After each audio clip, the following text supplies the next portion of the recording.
Ladies and gentlemen, there comes a moment in life when your body is breathing, but your soul is suffocating. Your heart beats, but it no longer feels alive. You wake up each day with no purpose, no joy, no spark. That moment, my friends, is not living. That is a slow death wound that arrives long before the grave. Don't die before your death. Life will test you. It will bend you. It might even break you. But broken things still have beauty. A cracked pot still holds water. A scarred soul still holds light. We must stop waiting for life to be perfect to start living fully. Some people bury themselves under self-doubt, under fear, under pain that happened years ago. They wrap themselves in silence and give up their voice. But remember this, you are not what happened to you. You are what you choose to become. Don't wait for a doctor to declare you lifeless, to realize you've been dead inside for years. The death I fear most is not the one that comes with closed eyes and a quiet heart. I fear the death where your dreams go unheard, your potential stays buried, and your smile becomes just a memory. So today, I ask you wake up. Speak even if your voice shakes. Dream even if the world doubts you. Dance even if your legs tremble. Love even if your heart has been shattered. Your story is still being written. Don't close the book too soon. Life isn't about how many breaths you take, but how many moments take your breath away. Choose to live and not just exist. Choose to rise and not just survive. Don't die before your death. There is a vast difference between living and merely existing. Existing is mechanical, it's waking up, going through the motions, eating, working, sleeping, and repeating without ever pausing to ask, what makes my soul come alive? So many people walk through life as shadows of who they could be, trapped in routines that offer no joy, no passion, no meaning. They fulfill responsibilities, yes, but they abandon themselves. Their hearts grow quiet, their dreams fade into the background, and slowly, without even realizing it, they surrender the vibrant flame of life for the dull embers of survival. To truly live is to feel. It is to embrace each sunrise with gratitude and each challenge with courage. Living is not about having a perfect life. It is about being present in an imperfect one. It is about finding magic in the little things. The laughter of a child, the warmth of sunlight on your skin, the comfort of a kind word. It is about daring to hope, to create, to connect. When you are living, you are not just moving through time. Time is moving through you. It shapes you, teaches you, and gives you reasons to keep growing. Existing is safe, predictable. It doesn't ask you to take risks. It doesn't ask you to heal, to forgive, to dream again. But living real, wholehearted living demands vulnerability. It asks you to feel deeply, to speak your truth, to get up after every fall. That kind of life is not always comfortable, but it is real. And real life, even in its rawest moments, is beautiful. Because it is only when we live fully that we begin to truly understand the depth of our resilience, the strength of our spirit, and the capacity of our heart. And so, the tragedy is not that we die. The real tragedy is that we stop living long before death ever comes. We put our passions on pause, our joy on mute, and our hearts behind walls. We start calling survival life and silence peace. But deep inside, we know the truth. We know we were meant for more than just waking up. We were meant to be awakened. The soul does not crave existence. It craves expression. And until we stop settling for simply being alive, we will never taste the richness of what it truly means to live. Sometimes the heaviest death is not the one marked by tombstones and funeral sit, is the slow, invisible fading that happens within us while we are still breathing.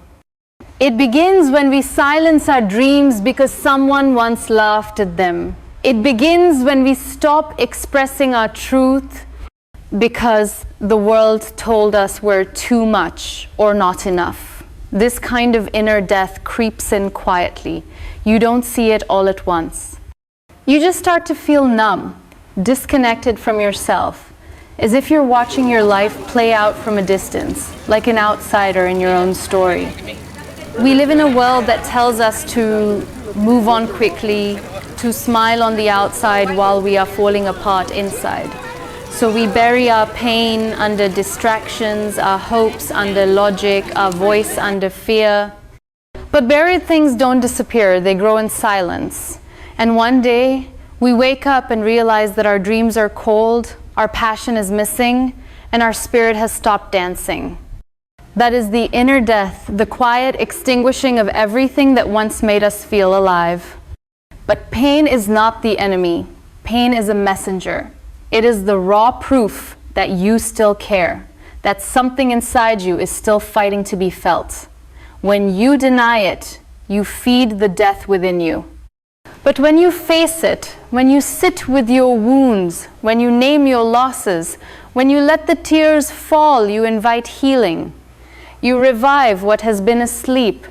You reclaim what fear tried to steal. You begin to breathe, not just with your lungs, but with your soul. And that is the beginning of resurrection. Overcoming inner death is not about pretending to be okay. It's about choosing every day not to give up on yourself. It's about whispering to your heart, I'm still here, even when you feel invisible to the world. It's about allowing light to reach the places within you that have been shut down for too long. The truth is, you don't have to be fearless to rise. You only have to be willing. Willing to feel, willing to try. Willing to believe that something better, something brighter is still possible for you. We live in a world that worships perfection, flawless skin, spotless resumes, perfectly curated lives on screens that glow. But the truth is, perfection is a mask. It hides the very thing that makes us human. Our messiness, our mistakes, our scars.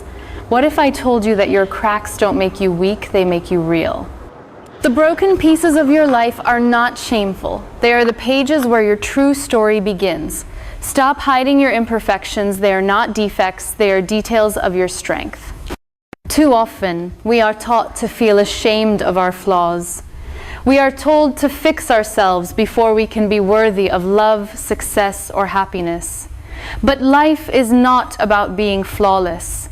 It's about being honest.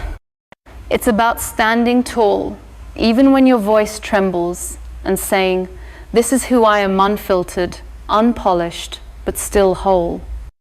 Every scar you carry, whether physical or emotional, is evidence that you survived, you endured, you're still here, and that is something no perfect life can ever teach you. There is a strange kind of beauty in imperfection, the kind that touches hearts and inspires hope. So, as you walk out of here today, remember this: your life is not a rehearsal. This moment right now was the only guarantee you have. Don't wait for a perfect day to begin living. Don't let the weight of the past paralyze the potential of your future. You are not just here to survive, you are here to live, to feel, to fall, to rise, to shine. You don't have to be fearless, you don't have to be flawless, you only have to be willing to try, to heal, to hope again. Let the world see you, not as someone who had it easy, but as someone who chose to live despite it all. That is where your strength lies, in your ability to feel the pain and still smile, to face the storms and still stand, to be broken and still choose beauty. So don't die before your death. Don't bury your spirit under fear. Don't silence your dreams because the world doesn't understand them. The world doesn't need another perfect person. It needs people who are alive, awake, brave, people like you. Live so fully, so boldly, so unapologetically that even when your time here ends, your story continues to breathe in every life you touched. Because you didn't just exist, you lived. Thank you.